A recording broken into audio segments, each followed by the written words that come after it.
Hi. എനിക്ക് ചീരക്കറി ഉണ്ടെങ്കിൽ അതിൻ്റെ കൂടെ കഴിക്കണമെന്ന് എപ്പോഴും ഇഷ്ടപ്പെടുന്ന ഒരു സാധനം എന്താണെന്ന് അറിയാമോ? റാഗി ബോൾ. ചീരക്കറിയും മീൻചാറും. ചീരക്കറി മാത്രം പോലെ മീൻചാറ് വേണം. ഇന്നലെ ഞാൻ അയിലയും മുരിങ്ങയ്ക്കായും മാങ്ങയും കൊണ്ട് ഇട്ടിട്ട് തേങ്ങ അരച്ചിട്ട് കറി വെച്ചായിരുന്നു. അപ്പോൾ പീസൊന്നുമില്ല, ചാറ് മാത്രമുണ്ട്. അപ്പോൾ ഇന്ന് ചീരക്കറി ഉണ്ടാക്കി. എന്നാൽ ഞാൻ വിചാരിച്ചെന്നാൽ ആ ചീരക്കറിയും മീൻകറിയും കൂട്ടിയിട്ട് ഒരു റാഗി ബോൾ കഴിച്ചാലോ എന്ന്. അപ്പം അതിന് വേണ്ടിയിട്ട് ഞാൻ സ്റ്റൗവിൽ ചീനിച്ചിട്ട് കുറച്ച് വെള്ളം തിളപ്പിക്കാൻ വെച്ചു. അപ്പോൾ ഈ ഒരു ബോളിന് ഒരു ബോൾ റാഗി പൊടി എടുത്തേക്കുന്നത്. അപ്പോൾ ഇതേ ബോളിന് 2 ബോൾ വെള്ളം തിളപ്പിക്കാൻ വെച്ചിട്ടുണ്ട്. അപ്പോൾ ഇതിലേക്ക് കുറച്ച് ഉപ്പ് ഇടുന്നുണ്ട്. എന്നിട്ട് അതിൻ്റെ കൂട്ടത്തിൽ കുറച്ച് നെയ്യ് ഒഴിച്ചു കൊടുക്കുന്നുണ്ട്. ഇവിടെ ഉള്ളൊരു ഉപ്പും നെയ്യും ഒന്നും ചേർക്കത്തില്ല കേട്ടോ, വെറും വെള്ളത്തിനകത്താണ് ഉണ്ടാക്കുന്നത്. ഞാൻ കുറച്ച് ഉപ്പൊക്കെ ചേർക്കും. അത് കഴിഞ്ഞിട്ട് ഇവിടെ ഉള്ളവർ ചിലപ്പോൾ അതിനകത്ത് ചോറ് ആഡ് ചെയ്യാറുണ്ട്.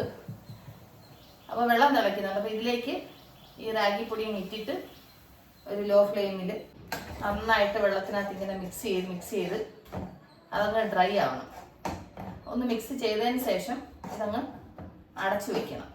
ചില സമയത്ത് ഞാൻ ഇടുന്ന സമയത്ത് എനിക്ക് കുറച്ച് ഡ്രൈ ആയിട്ട് തോന്നി ഞാൻ കുറച്ച് വെള്ളം കൊണ്ട് ഒഴിക്കും. വെള്ളം കൊണ്ട് ഒഴിച്ചിട്ട് നന്നായിട്ട് മിക്സ് ചെയ്യും. നന്നായിട്ട് മിക്സ് ചെയ്തിട്ട് അടച്ച് വെക്കും കുറച്ച് നേരം. എന്നാൽ ആദ്യം ആ മാവ് നന്നായിട്ട് വേവണമല്ലോ, അതിന് വേണ്ടിയിട്ട്. ചില സമയത്ത് കറക്റ്റ് ആയിരിക്കും, ചില സമയത്ത് ഒരു ഡ്രൈനെസ് പോലെ തോന്നും. അപ്പോൾ നന്നായിട്ട് മിക്സ് ചെയ്തപ്പോൾ ഇനി ഒരു ലോ ഫ്ലെയിമിൽ കുറച്ച് നേരം ആവി ഇരുന്നത് വേവട്ടെ.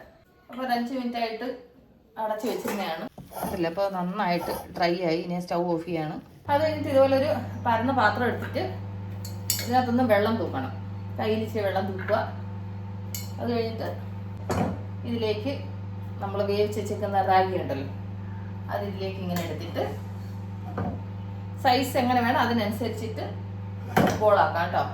വലുത് വേണമെങ്കിൽ വലുതാക്കാം, ചെറുത് വേണമെങ്കിൽ ചെറുതാക്കാം. ഞാനിപ്പോൾ ഇച്ചിരി ചെറുതായിട്ടാണ് എടുത്തേക്കുന്നത്.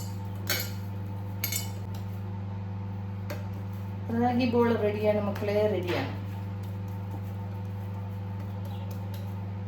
കണ്ടില്ലേ, ഇന്നത്തെ ഉച്ചക്കലത്തെ എൻ്റെ ഭക്ഷണം ഇതാണ്. അപ്പോൾ ഇത് ഹോട്ട് ബോക്സിലോട്ടങ്ങ് വെക്കാം.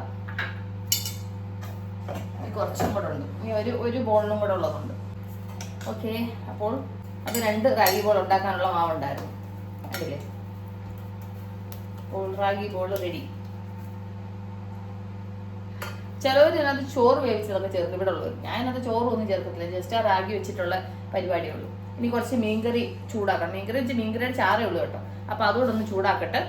അപ്പോൾ മീൻകറി ചൂടാക്കാൻ വെച്ചു, അത് ചൂടായി.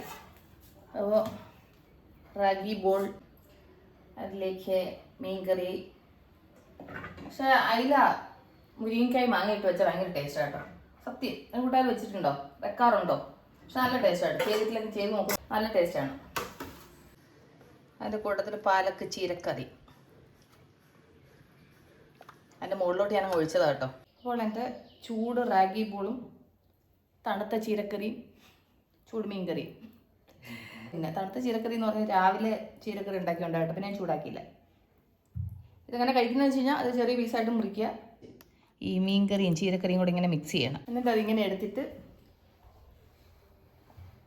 ഇങ്ങനെ വിഴുങ്ങണം, ചവയ്ക്കാൻ പാടില്ല. ചവച്ചാൽ പല്ലിലൊക്കെ ഒട്ടും. ഇങ്ങനെയാണ് റാഗി ബോൾ കഴിക്കുന്നത്. അപ്പം ഉച്ചക്കലത്തെ ലഞ്ച് എന്താണെന്ന് എൻ്റെ കൂട്ടുകാരുണ്ടല്ലോ. അപ്പം ഞാൻ ഈ റാഗി ബോൾ ഒന്ന് കഴിക്കട്ടെ. അപ്പോൾ നമുക്ക് ഉടനെ അടുത്ത വീഡിയോ വീണ്ടും കാണാം. അതുവരെയും take care, bye, see U.